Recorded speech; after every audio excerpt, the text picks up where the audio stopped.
us. My name is Liz Fazio Hill.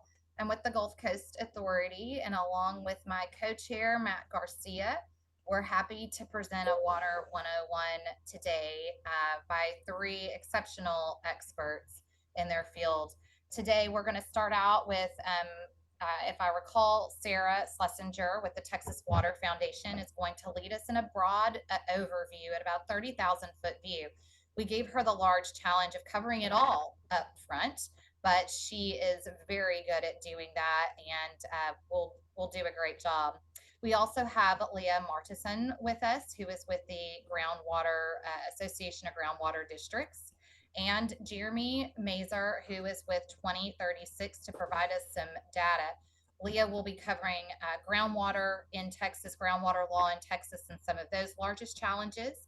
And Jeremy will cover, he'll be batting cleanup and also cover some data with us today. We are going to reserve questions for the end of this program.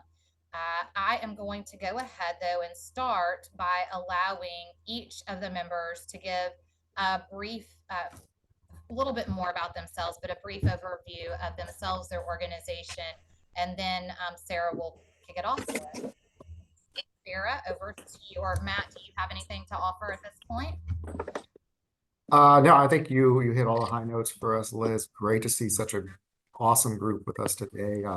This is our official kickoff to the Texarkana conference. So pleased to have so many folks join us. And at the end of Q&A, I will be sure to thank all of our wonderful sponsors for this Water 101 session. We have had a lot of support for this, and looking forward to a robust conversation, everyone. Hey, and Matt, and before we get started, will you just briefly mention those who sponsored, because some people will be coming, so we can do it twice, briefly mention our sponsors for this Water 101. Absolutely, happy to. We had a slew of fantastic sponsors: Ardura, Riverbend Water Resource District, Tex America Center, Red River Credit Union, Trinity River Authority of Texas, Hilltop Securities, and the Dallas Regional Chamber. So a very robust group. And again, thank you everyone for the generous sponsorships. Thank you so much. All right, now to you, Sarah. All right. Good morning, everyone. As Liz said, I'm Sarah. I run Texas Water Foundation. We are a statewide nonpartisan nonprofit that works in the areas of water policy, in leadership and workforce initiatives, and we are building a statewide water campaign. And we're really lucky to have Liz as one of our longtime board members as well. So that's who we are in the ecosystem. Kick it over to you, Leah. Thanks, Sarah. My name is Leah Martinson. I am a recovering attorney. I'm the executive director at the Texas Alliance of Groundwater Districts, otherwise known as TAGD, which is a kind of awkward acronym. We're a 501c3 membership organization representing 91 of the 98 groundwater conservation districts in Texas. We also have 44 associate members that make up individuals, organizations, consulting firms from the broader professional groundwater community in our membership. We really focus and work to promote good groundwater management that's based on local conditions and sound science. We do that by serving as an informational source for our groundwater districts to help them communicate with each other and improve their management. We are a source of information for elected officials, for the public, state agencies. We track legislation and engage in policy conversations on behalf of the groundwater conservation districts in Texas to the extent that we have consensus. We are always trying to facilitate communication. We have webinars, we host events, we have a newsletter you can subscribe to on our website. We sponsor and put on the Texas Groundwater Summit every year. And then importantly, we collect data on all the groundwater conservation districts and make that available and hopefully have that information out there to inform the policy conversations that we're a part of. So with that, I'll kick it over to you, Jeremy.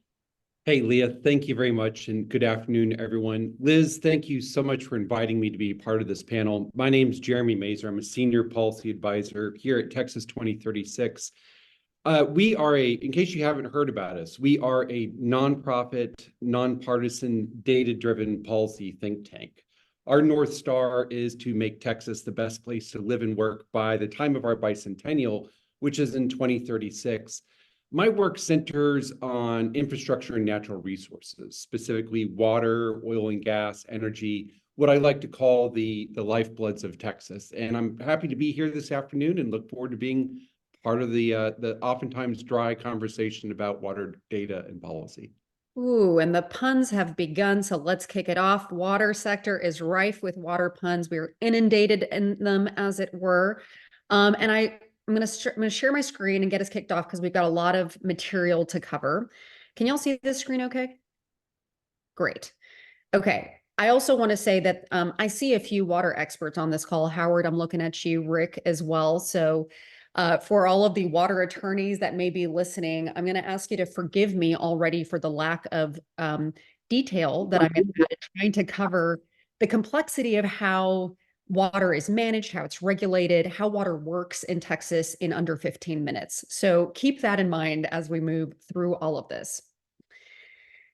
So I think it's really helpful to begin with a statement that has always been true about Texas. You know, we're one of the fastest growing states in the nation with one of the strongest economies in the world. And Texas has always been and will always be a high water risk state. And that is in part because our history is defined by perpetual drought that's punctuated by disastrous flood. Most of our water policy over the past 100 years has been directly responsive to these significant droughts and significant floods that have occurred. That is true all the way from the beginning of groundwater law, which Leah will speak to, as well as most recently what has occurred in the Texas legislature. So from a framing perspective, y'all, when I talk about water risk, we're talking about the state of experiencing water stress challenges, right? And we often think about that in terms of water scarcity and drought, but it can also, and it is increasingly also occurring in terms of infrastructure decay, right? So when we talk about water stress, whether it's flood, whether it's drought, or whether it's infrastructure, Texas is a high water risk state. And that should be top of mind for all of us as we think about the various economies that are keeping Texas where it is. Now, something that is new in Texas in the past 100 years, and y'all know this already, is that we are a quickly urbanizing state, right? So we know that we have a 70% population growth projected over the next 50 years. We also know that most of that growth is occurring in our urban growth corridors, or what we sometimes refer to as the Texas Triangle. And the reason why that's important for water is because that means that's where the water demands are going to be. One of our fastest water use segment growth areas is municipal, outpacing irrigation, which has historically been our largest water use sector, by somewhere between 2050 and 2060, right? And the other thing I want to note on this that's new is that, of course, we have areas specifically in rural Texas where we're decreasing in population, which means that investing in some of our fragile and high water stress areas is going to become challenging from an economic perspective.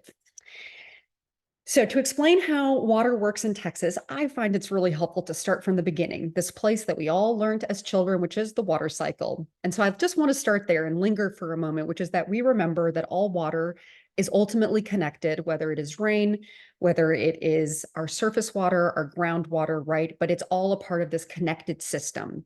And now I'm going to tell you why in Texas we make this so very complicated. But I also think it's helpful to think about this very simple question of, where do Texans get water, right? And so for those of you who are not familiar with your standard water infrastructure system, I'm going to give you a couple of really broad generalizations, and then Howard can tell you why all of them are wrong.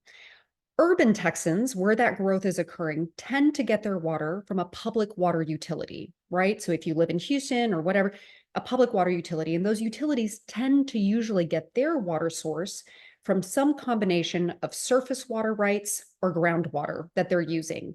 And then depending on the size of that urban community, they may also then have the financial capacity to invest in diverse strategies like reuse or desalination or aquifer storage and recovery. This is not an exclusive list, it's just an example, but that tends to be the case in our urban communities. Now, in rural Texas, most Texans get their water from more singular sources and specifically mostly groundwater, right? That's true for most of rural Texas and specifically individual groundwater wells at the household level, which is why what Leah's organization does is so very important. Or depending again on the size of the rural community, they may have access through a small or private water utility. Now, the reason I bring this up, where do Texans get their water, is that as those population dynamics are shifting, as our water stress and risk shifts, it's going to place different type of expectations and pressures on our urban communities where that growth is occurring and on our rural communities that are trying to keep up. So now I'm going to show you a very bad resolution cross-section of that water cycle, which is a horrible thing for me to use, except for that it helps to highlight my point that in terms of the water cycle, everything that is surface water, that, you know, everything that's below, above the surface. So think reservoirs, you know, lakes, that's a reservoir, rivers, is owned one way and treated legally and managed one way. And then groundwater, which is really just rock that's saturated in water, but let's just say everything beneath the surface is regulated and managed a different way in Texas. So as part of this water cycle, we make that separation. Now, the two ways that we tend to interact with groundwater as Texans are either through a groundwater well or through spring discharge, which is basically when your aquifer is saturated or pressurized enough that it starts to come out as a spring.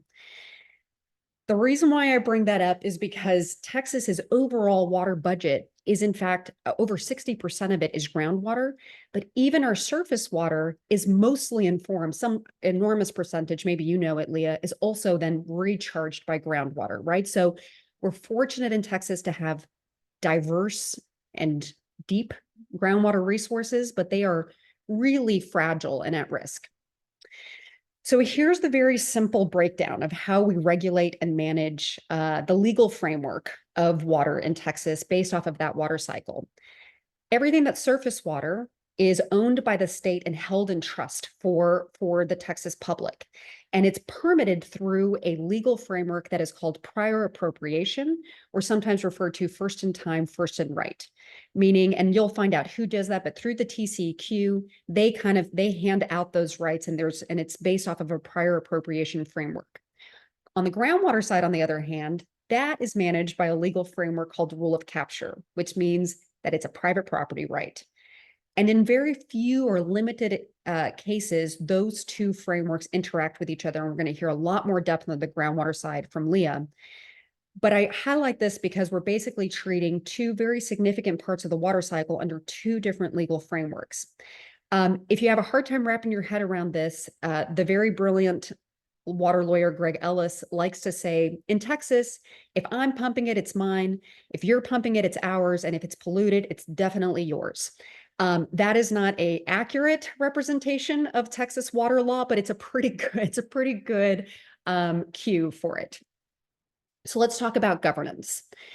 As with all resources, there are different levels of governance that occur at the federal level, at the state level, and at the local and regional level. And in Texas, of course, we do this in a unique way. On the federal level, and by the way, y'all, this is not a comprehensive list. It's really just to give you a flavor of it and some of the key people that are managing water in Texas. At the federal level, we have our usual list of suspects, right? The EPA, U.S. Fish and Wildlife Service. And in Texas, uniquely, also, we have the International Boundary and Water Commission, which is then managing our binational significant resource of the Rio Grande, which forms our southern boundary. At the state level, we have 6 main state agencies that have some sort of jurisdiction over water. But I've really highlighted 3 here in red because these are really the significant ones. And the first is the Texas Commission on Environmental Quality, which does a number of things. But when it comes to water, they are really the regulator that are doing 2 principal things, a number of things, but 2 important things. One, they are setting and enforcing water quality standards, right? And the second thing is they are the agency that is managing and providing those surface water rights. Okay, so those are 2 very important things that the TCEQ does. The Texas Water Development Board is a non-regulatory state agency, and the 2 very important things that they do is science and planning, and then very importantly to what Jeremy's going to talk about is they act as a bank for water infrastructure, right? So they are non-regulatory, and that's what they do. And then the Public Utility Commission, class favorite, of course, in Texas these days with energy, in addition to all of the stuff that they do, right, is one of the important things for water is that in some specific cases, they have a regulatory role on water rates for water utilities, right? So as they are establishing rates to pay for water infrastructure, the Public Utility Commission plays a role there. Coincidentally, these three agencies were also three that went through sunset review this past legislative session, and that certainly painted the conversation from a water policy perspective. So this is where it gets fun. At the local and regional level, Texas has a lot of different types of districts that have some sort of a management role in how we manage, distribute, allocate, protect water in Texas. The largest of those is a river authority, so Howard's organization, and they can do a whole host of things, but they tend to form along the areas of our river basins, our major river basins. And they are in charge with managing the flow of those water, selling water, production of hydroelectric. There's a lot of things that those river authorities do. And they really came out of the 1917 Conservation Amendment, right? That kind of set the groundwork of them being able to exist. And then at the much more local scale, you have groundwater conservation districts tasked with managing groundwater science and permitting of groundwater rights as well. And Leah will get into that. And then we have our water utilities, right? Large, like San Antonio water system, all the way down to very, very small. And they're the ones that are really largely treating and delivering that water, and also funding a lot of that water infrastructure through loans and grants and so on and so forth. But what I want you to take from this is that we actually have another like 17 different types of districts that have varying responsibilities and roles depending on their own individual specific enabling legislation, right? And that then the fun part of Texas comes up is sometimes they have overlapping, so you can't describe each one uniquely. I'm showing you here very quickly an image of the Texas water systems map that we developed, which is a fascinating academic exercise, an entirely impractical way to understand how Texas water works. And all I want you to know is that of all of these different types of entities, they interact with each other in really complex ways. And Texas is unique, not just in the nation, but globally in the fact that we decentralize a lot of our water management and decision-making, which makes it really interesting and also very unique. If you'd like to kind of drill down into your local area and get a sense of who's managing the water, how and why, I encourage you to go to our website, texaswater.org, look up our Texas Water Atlas, which is a imperfect first database of being able to pull up who is my river authority, who's my groundwater district, which utilities, right? And just to kind of get a sense of all of different entity types that have some impact on water. Okay, so zooming back out and setting up my dear colleagues here to get into their sections, here's Texas's big water forecast. We've got our population projected to increase more than 70% in the next 50 years, and our available water is going to decrease or become higher risk, right? Now, very fortunately, Texas Water Development Board, one of those three state agencies, every 5 years adopts a state water plan, which is made up of 16 local or regional water plans. And the entities that participate are all the variety of entities that I mentioned already, right? Looking really at that supply and demand curve. Texas, again, is really ahead of the curve in the fact that we have a state water plan and that we have a funding mechanism to go with those projects that are being presented. So I want to leave you with a couple of notes from our state water plan as we go over and talk about groundwater management and really where we are in a policy arc and kind of Texas's main concerns. One is that in our state water plan, between all of the conservation projects and reuse projects, almost less than 50%, but still a huge percentage of our future water supply has to come from conservation, efficiency, and reuse. That's significant. Two, as y'all already know, our municipal water use, that red line is our fastest growing water sector or water use sector in Texas. So we're going to have to account for that. And three, we're at an inflection point as a state and frankly, as a nation where our infrastructure is aging and deteriorating at a rate that we're not making good, efficient use of the water that we already have. And that really paints the conversation that we had this legislative session and that Jeremy will certainly talk about. There's a great report called Hidden Reservoirs that talks about the degree of water loss that's occurring from aging infrastructure, right? And that aging infrastructure, cracked pipes can come from freezes, as we know. It can also come from drought as soil starts shifting. It also can come from flood, and it can just come from infrastructure nearing the end of its useful lifespan. So this is really critically true in Texas as we look at these huge water supply forecasts, but it's also true across the nation because of just where we are with the age of most of our infrastructure. So it's really kind of part of the tone. And then finally, the last thing is that we've got, of course, built infrastructure, but we also have human infrastructure that's maintaining all of this. And Texas also has a really critical workforce challenge in the water sector. Not enough time to get into this, but we've got a great report on this on our website if you'd like to get into it. So I end here. The state of Texas water summary, as we talk about groundwater and the rest of it, is that we are facing increasing risk in our built infrastructure, in our natural infrastructure. Natural infrastructure, I mean, aquifers, rivers, the rest of it, our human infrastructure, our workforce, and we're going to need a lot more funding, a lot more data, and certainly a lot more attention from a policy perspective to overcome a lot of these challenges. So that's it from me, and I'm going to hand it over to Leah now to give you the mysterious and occult details of groundwater management in Texas. Thank you for that. That was great, Sarah. Okay, let me get my screen sharing going. Center view. All right, I think we should be good to go there. Okay, so yes, I am going to give the same caveat that Sarah gave. It is difficult to provide really do justice to the very complicated world of groundwater management and groundwater law in 15 minutes or less, but I'm going to do my best. So with that, the place that we start, as Sarah mentioned, is with the rule of capture.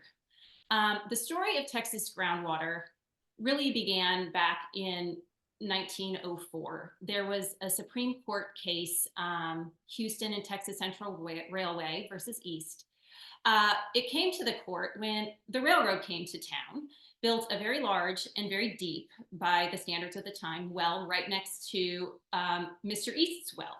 That resulted in the well that Mr. East was pumping to no longer have water in it. So he did what most people do. He went to court and sued the railroad. Ultimately, the Supreme Court, in considering this situation, affirmed a common law rule that groundwater belongs to the owners of the land above it, and it may be used and sold as private property. The legislature has not modified that common law rule. The other thing the Supreme Court did in this case is it adopted a rule of non-liability known as the rule of capture. What that means is that landowners have the right to capture an unlimited amount of groundwater beneath their property without being liable to their neighbors. What does that mean? Mr. East lost and the railway got to pump as much water as they wanted. So that marked, also, as Sarah mentioned, this divergence in how we treat surface water in Texas and groundwater. This was the beginning of that legal divergence with the adoption of this rule of capture. So over time, while the rule of capture meant you could essentially do whatever you wanted, that led to conflict. So over time, there were some limitations put on the rule of capture by the courts. That includes things such as trespass, malicious or wanton conduct, waste. You cannot pump and waste so much water to the detriment of your neighbor. You would be liable for that. Doing so much pumping of groundwater that you cause subsidence or the sinking of the ground. Those are all some limits that the courts have put over the years onto the rule of capture. So as Texas grew from 1904 on into the subsequent decades, droughts occurred, conflicts became more frequent, and there was a growing recognition that there needed to be some sort of groundwater management in at least some parts of Texas.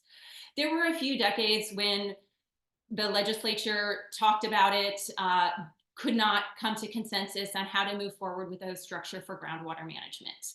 But by the mid-1900s, the legislature kind of coalesced around the idea of a local system of groundwater management that would be done by local districts. That has, over time and through various iterations, turned into what are known now today as groundwater conservation districts. So what is a groundwater conservation district? It's a political subdivision of the state, and it has powers that are expressly granted by the legislature. They've been given specific authority to manage groundwater. And that rule of capture is modified within the jurisdiction of that groundwater conservation district. They were created by the legislature as the state's preferred method for groundwater management, with the goal of protecting private property rights and balancing the conservation and development of groundwater to meet the needs of the state. Groundwater conservation districts today can be created in 3 ways. By and large, the most common is this first one, by the legislature, where the legislature has a piece of enabling legislation that would create this new district for a portion of Texas with specific boundaries. While not required, the legislature typically requires that there be a confirmation election for the creation of a new groundwater conservation district. And importantly, that enabling legislation could give that district either more or less powers than what we find in the Texas Water Code in Chapter 36, which is where they have put all of the various regulations, tools, powers, and duties for groundwater conservation districts into code. The second way districts that can be created is by the Texas Commission on Environmental Quality, TCEQ, as Sarah mentioned, by their initiation in areas where there is a likely issue with groundwater availability in the future. That means of creation does require a confirmation election. Similarly, landowners in an area can undergo a petition process to create a district. Again, that requires a confirmation election. So today we have 98 groundwater conservation districts in Texas. They cover 174 of the 254 counties in Texas. The map that is on the right side of your screen, all of those colored areas are where districts exist. The areas that are not colored in, the rule of capture still applies. Importantly, groundwater conservation districts overlie 72% of the major and minor aquifers in Texas. That's the map you see on the left. And what that equates to is actually groundwater conservation district coverage of approximately 85% of the groundwater resource in Texas. So while there are areas where the rule of capture still applies, those areas, generally speaking, do not have a significant amount of groundwater available. So in terms of the composition of these groundwater conservation districts, they are local and they are not identical. They're all a little bit different. From a governance standpoint, groundwater conservation districts are managed by and run by a board of directors.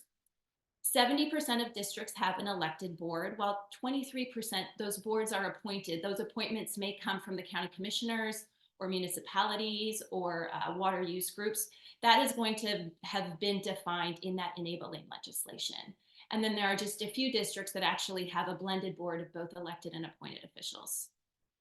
From a funding perspective, groundwater conservation districts really have different levels of funding. There are a significant number of districts, probably a third, that have budgets of under $250,000, and then just a small handful of districts that have budgets nearing $2 million. Those districts can be funded in one of 2 ways, either through property taxes, fees imposed on the production of groundwater, or both. 57% of districts are property tax based, while 27% of the districts get all of their funding through production fees. And then there are 16% of districts that have both taxes and fees coming in the door. From a composition standpoint, as I mentioned, groundwater conservation districts are a local entity for groundwater management. 60 of those 98 districts are single county districts, while 38 of the GCDs that we see today cover multiple counties. So what do groundwater conservation districts do? Well, they perform a complicated balancing act. That's what the legislature has asked them to do. They are to provide for the conservation, preservation, protection, recharging, and prevention of waste of groundwater while protecting the rights of all landowners and allowing for the highest practicable level of groundwater production. So their powers and duties in trying to accomplish that balancing act. First and foremost, districts are directed by the legislature to adopt a management plan that's going to guide their management of the groundwater resource and set forth goals and objectives for the district. Second, groundwater conservation districts need to come together and participate what is known as joint planning to adopt desired future conditions, or DFCs. I'm going to talk about that a little bit more later, so just kind of put a pin in that one. Districts are required to adopt and enforce rules to implement that management plan and to achieve that desired future condition. And their regulation is bounded by the tools that are available to them in Chapter 36 and their enabling legislation. And that's going to determine the permitting structure, things like well spacing and production limits that the districts are going to impose. And then once districts have those rules and that permitting structure in place, they're charged with registering wells, issuing permits, and ensuring the proper drilling of wells, completion of wells, and operation of wells. So in terms of that well regulation that districts do, as I mentioned, they have well registration requirements. That's basically for wells that are not required because the legislature has carved out exemptions for them. They're not required to get a production permit, but they are allowed to operate so long as they're registered with the district. Districts also have well construction standards. That's to ensure that the groundwater quality is protected. And also some districts utilize the construction standards and sizing of a well to help manage the actual production from that well. Third, districts have well permitting requirements for the production of groundwater. They can impose production limits on how much the volume of water that can be produced from a well. That is intended to manage that broader resource. How much water is each individual entitled to take from the aquifer as a whole? Districts also have the ability to impose well spacing requirements. Well spacing requirements are intended to address the issue of well-to-well interference, really to ensure what happened to Mr. East when the railroad came to town doesn't happen in their district. So those are some of the tools that districts use in the permitting context. And then finally, districts have the ability to require production metering and reporting requirements on the amount of groundwater that is being produced and used. Districts have rules, and of course, they then need to ensure that there is the enforcement of those rules, the rules are being complied with. The types of issues districts see when it comes to compliance and enforcement are things such as overpumping, taking more water than what is authorized by your well permit, the waste of water, because an individual is required to put the water that is produced to beneficial use. The illegal well construction, actually going in and constructing a well without having gotten permission from the district, or perhaps violating the well construction standards. Landowners are required to cover or cap deteriorated or abandoned wells. And so that is something that districts enforce. They will enforce their reporting and metering requirements if they have those on producers. And then finally, the non-payment of fees. And then I want to circle back to this concept about groundwater as private property and how, because this is really an area that is not entirely settled in the law. The most recent decision that really spoke to this issue was back in 2012, EAA, the Edwards Aquifer Authority versus Day. And that case did tell us a few things that are important, and I just do want to point out here today. First, groundwater is a private property right. And the landowner owns the groundwater below the surface of their land. That landowner is entitled to drill for and produce groundwater, but they're not entitled to a specific amount of groundwater. We know that groundwater conservation districts may limit or prohibit the drilling of wells based on spacing or tract size, and they may also regulate the production of groundwater. And that case also told us that if a groundwater conservation districts go, quote, too far, they can be liable for a regulatory taking. What we don't know is exactly how far too far really is. So now I'm going to circle back to that concept of joint planning and the desired future condition that I mentioned. Sarah talked about how Texas has a state water plan. That is really the guiding light for how Texas is preparing for its water future. Groundwater conservation districts play an important role in that process, and they do it through what is known as the joint planning process, because what a very important thing that we need to know is how much groundwater is available as we plan for the future. As Sarah mentioned, groundwater currently makes up 60% of the water that is used in Texas.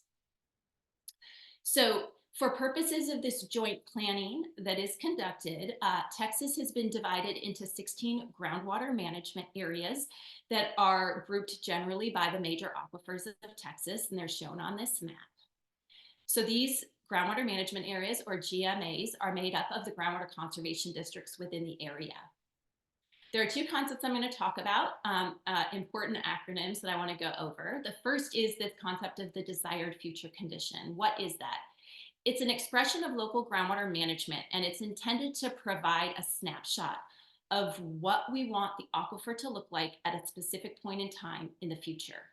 It can be expressed in a variety of ways. It might be how much of the water level in the aquifer we are comfortable seeing the aquifer drop. It could be based on spring flow. As Sarah mentioned, groundwater comes to the surface and is the source of spring flow at springs that are really important to a number of communities. Think of, Jacob's Well, for example. I know a lot that's been in the news a lot this last year as that has run dry. It could also be based on something like storage volume. That's something that the districts up in the Panhandle rely on. Another important concept is the modeled available groundwater, or the MAG. So that's the amount of water that may be produced on an average annual basis to achieve that desired future condition. That modeled available groundwater is a calculated number that's determined by the Texas Water Development Board using models that are reflective of the best available science we have today, known as groundwater availability models. So these two things, the desired future condition and the modeled available groundwater, on the one hand, the DFC represents groundwater policy, and on the other, the MAG represents the groundwater science. It's that physical expression of the aquifer capacity based on that policy. When the groundwater management areas come together to determine the DFC, they are directed by the legislature to look at 9 factors. I'm not going to list them all here, but they're shown on this slide. There's a lot of balancing that goes on, and it is an extensive process. That policy then that goes into that amount of water that is going to be available in the state water plan. So the DFC adoption process is a thorough process. It includes significant public input. It is a process that happens on a 5-year cycle. It doesn't match up exactly with the state water planning process on purpose so that those numbers can be utilized in the evaluation that the regional water planning groups do for the state water plan. So these districts come together in the groundwater management area. They go through all of the evaluation necessary to determine what they would like the DFCs for their various aquifers to be, and they memorialize their thinking, both their policy and technical justifications, in an explanatory report, and they also then analyze the public comments that are received. You can see here the various steps in the process for that adoption of the DFC. Right now, we are in kind of the early stages of that 5-year cycle. The last round of DFCs were adopted in 2022, and the next round is due in 2027. Most of those groundwater management areas are already hard at work working on their next round of DFCs. So as I mentioned, and this is just kind of to sum it up, we've got that joint planning process that this slide shows. You have the GCDs, the groundwater conservation districts, that come together as the groundwater management area to set those desired future conditions. You continue around the circle. You've got the Texas Water Development Board then that takes those desired future conditions and turns that into the modeled available groundwater number. That number then feeds over into that regional water planning process that's done by the regional water planning groups that is used to generate our state water plan. In addition, these DFCs are an important part of how groundwater conservation districts manage. They are a part of the management plan. Districts monitor and track their desired future conditions. And Chapter 36 tells groundwater conservation districts that to the extent possible, they shall issue permits up to the point of the total volume of groundwater production that would achieve the DFC. So that DFC has a planning function, and it also has a regulatory function at the district level. So districts do a lot more than that, but I am running out of time here. They engage in education and outreach. Many have rainwater harvesting programs. They help their producers with irrigation efficiency. They monitor water levels. They do water quality testing for their constituents. Some have well plugging programs. There's actually cloud seeding and weather enhancement projects that some districts engage in. Districts do a lot beyond just the regulation of wells, but that is at the core of what they do. So with that, I'm going to turn it over to Jeremy and would be happy to answer any questions on this, as Sarah mentioned, secret and occult world of groundwater management at the end of the presentation. Thank you, Leah. I appreciate that. I'll get my PowerPoint up here. Yep. And so what I'm going to do is I want to share some key water policy data points for you about, what are some big picture items to think about with regard to water policy. And if we have time at the end, provide a little bit of an update about what the legislature did in 2023, which was actually the biggest water session we've had in 10 years. Before I start, I want to share this key data point with you. You're going to hear me say the term acre foot a lot, and hopefully next week in Texarkana, you're going to hear the word acre foot. This is what it is, and take notes because there's going to be a test. An acre foot is 325,851 gallons of water.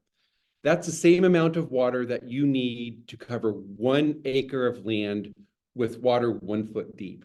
The best way to think about it is close your eyes, imagine yourself standing in the middle of DKR, AT&T Stadium, or Kyle Field with water up to your shins, and you get the right idea of what an acre foot looks like. An acre foot is a common yardstick for water management and policy. So that's why I think it's important to explain what it is.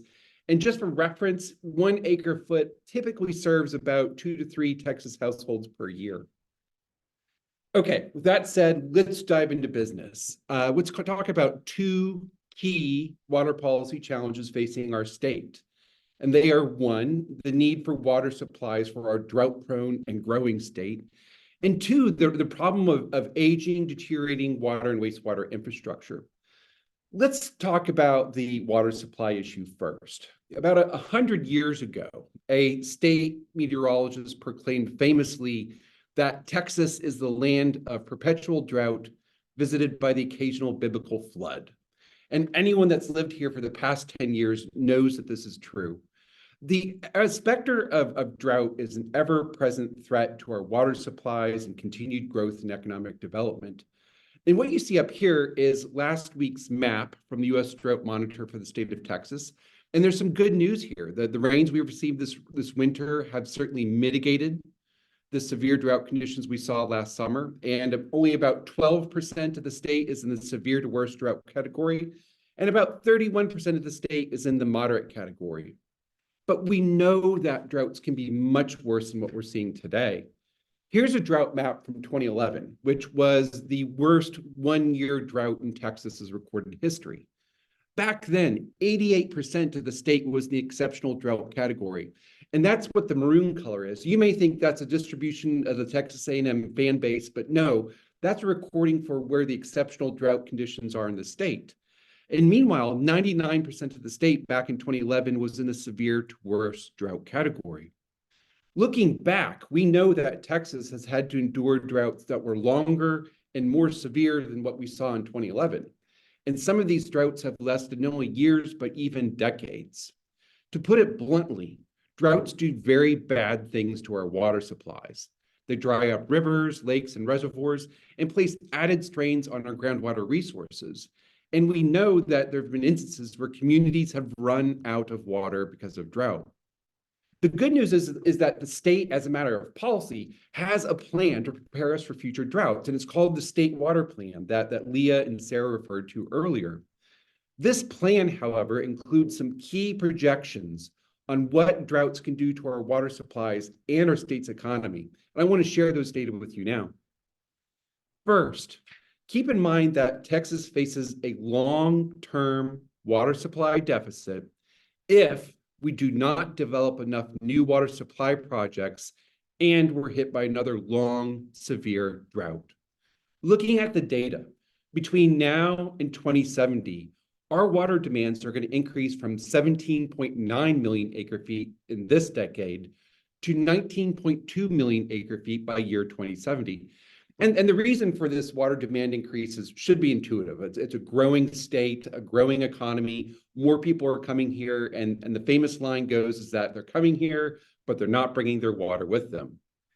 While our demands are projected to increase, the available water supplies that we have are projected to decrease. Specifically, between 2020 and 2070, our available water supplies, the water that we have underground and in our rivers and lakes, will diminish from 16.8 million acre feet to 13 million acre feet by 2070. This results in a water supply deficit of 6.9 million acre feet by year 2070. Again, if we're hit by a severe drought and we don't build enough new water supplies or implement water conservation strategies. This water supply deficit could spell economic catastrophe. And again, this data comes from the Water Development Board's state water plan. And the way I put it is that failing to build water supplies for future droughts could very well reverse the Texas economic miracle.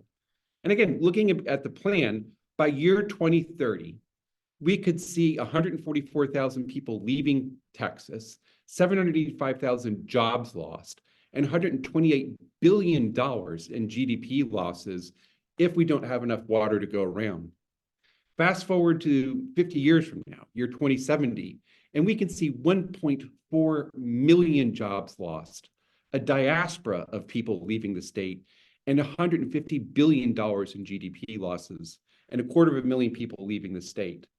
The kicker is these economic damages figures are conservative estimates, which goes to say that if we are hit by a worse drought and we're not prepared, then the economic catastrophe could be much worse than what you're seeing here. The other major water infrastructure challenge that we face in the state is the growing problem of aging, deteriorating water and wastewater infrastructure. Even though we have a state water plan that provides a roadmap of what we need to do to prepare for future droughts, our drinking water gets a C-. This is because it's old, leaking, and oftentimes not compliant with state and federal health and safety requirements.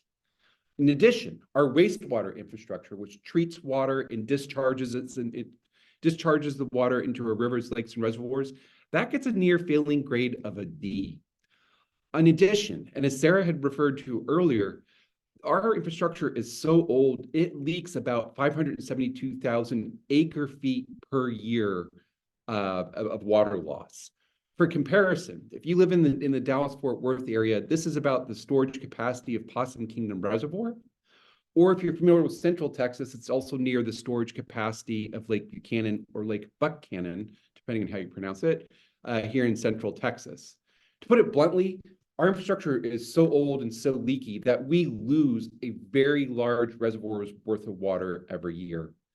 And then lastly, another indicator of our aging, deteriorating water and wastewater infrastructure is the fact that we have thousands of boil water notices issued across the state every year, according to the TCEQ. Now, the price tag for fixing these challenges, the need for new water supplies and for fixing our aging, deteriorating system is enormous in the long run. According to the Water Development Board State Water Plan, the new water supply projects and water conservation strategies identified with that plan will cost about $80 billion between now and 2070. In addition, the United States Environmental Protection Agency forecasts that it will cost the state and local governments about $61.3 billion over the next 20 years in order to fix our deteriorating drinking water systems. And lastly, the price tag for fixing our broken wastewater systems is near $12 billion. And unfortunately, this cost estimate is very dated, and so it's likely higher than what I'm telling you now.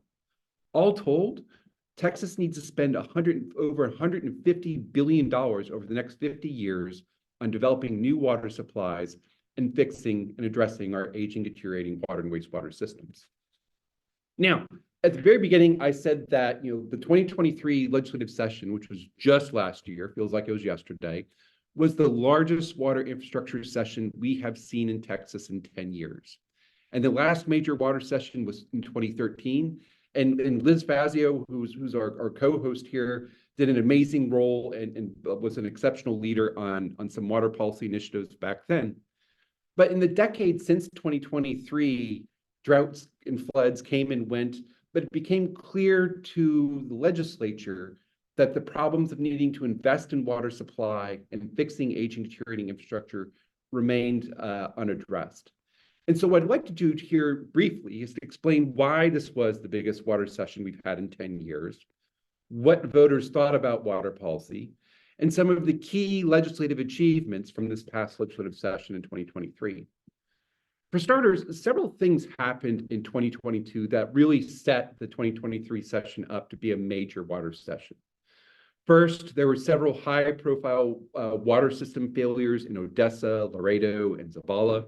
And there were also some high-profile boil water noses affecting millions of people living in Houston and Austin.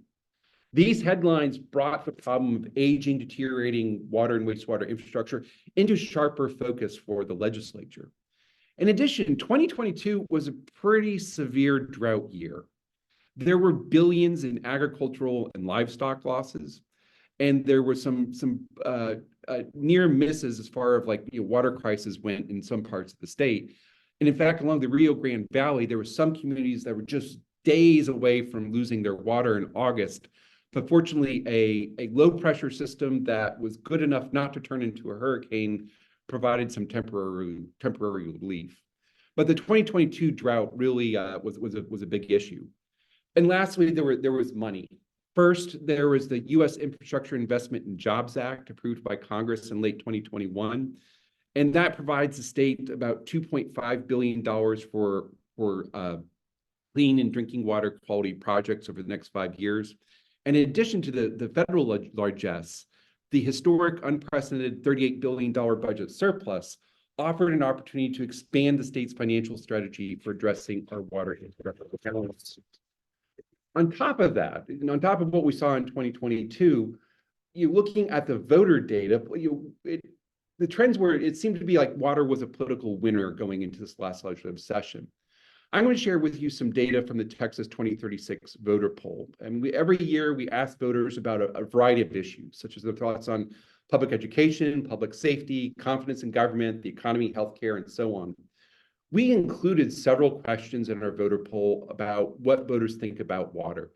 And here's one of those questions that we fielded. And so we asked, if a severe drought occurs, then Texas will not be able to meet a significant amount of its water needs, meaning that some communities may not have access to water.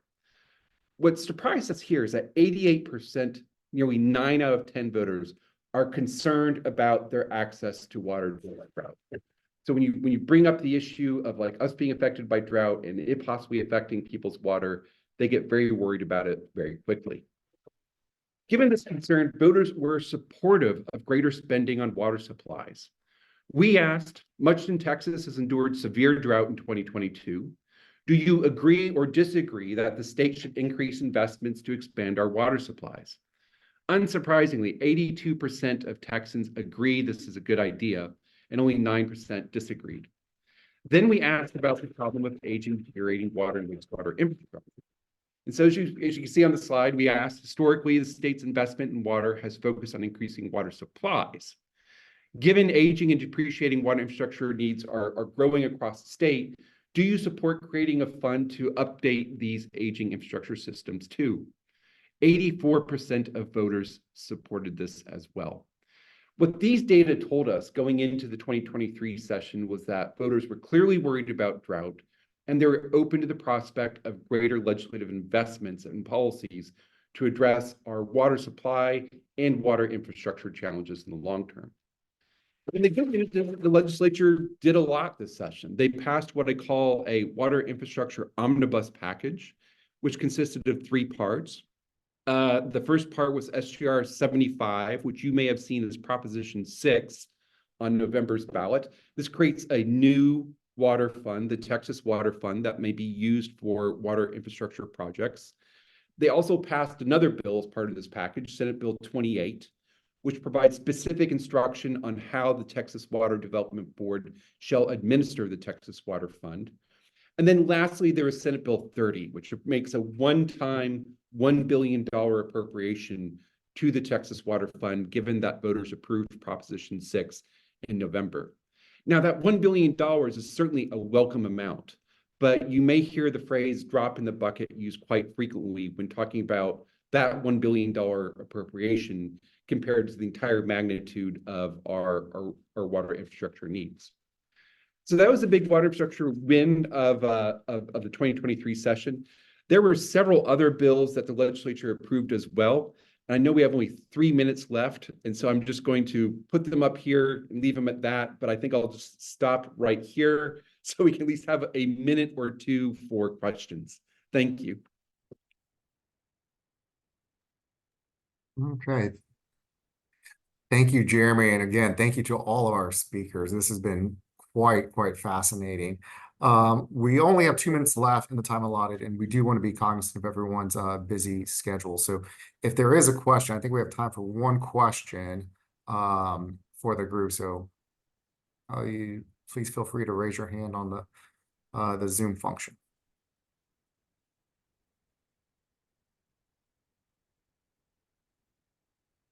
Can we get the slides?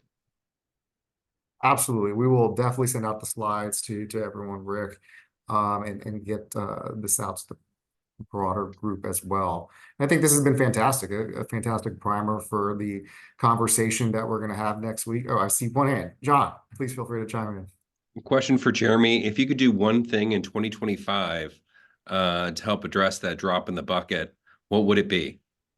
One of the things we need to, thanks for that question, John. I think what we need to look at is having a dedicated revenue stream for our water infrastructure. We already do this for transportation infrastructure. We also do it for parks. Water infrastructure is as important as all these other infrastructure needs. So we think a dedicated revenue stream for water would be important because, as Sarah's group often says, Texas runs on water. Well, I'd like I'm sorry. I'd like to say a presidential privilege. Guys, thank you so much. This is the very first time we've done this. And I think, Jeremy is our data partner, Texas 2036, always provides great information. But to those of you guys that were here and helped us kick off this first conference, I'm super grateful. And I think you're going to have lots of folks reach out to you. And this is going to be sent out to the entire directorship and our alumni. So folks will also be able to view the recorded session. So you might get questions from people who aren't here on the screen. So thank you to both of our chairs, Liz Fazio Hale and Matt Garcia. And with that, I'll pass it back to Matt. Matt, can I just say thank you to y'all for being interested in water, because while we all know that it is fundamentally important to anything that we care about, we get told on a regular basis that it's not sexy and it's not politically bound in terms of an election cycle. So it's really hard to get that level of attention, despite the fact that it's bipartisan, bicameral, right? So thank you. Thank you for being interested. Agree wholeheartedly. Again, Sarah, Leah, Jeremy, thank you so much for the time. This has been fascinating. And again, I want to thank all our sponsors, Ardura, Riverbend Water Resource District, Tex America Center, Red River Credit Union, Trinity River Authority of Texas, Hilltop Securities, the Dallas Regional Chamber for helping to underwrite this fantastic session. And the conversation will continue next week in Texarkana. So looking forward to everyone joining us in another short week. So again, thank you very much, and we'll see everyone soon. Thank you so much, everyone. Thank you, everyone.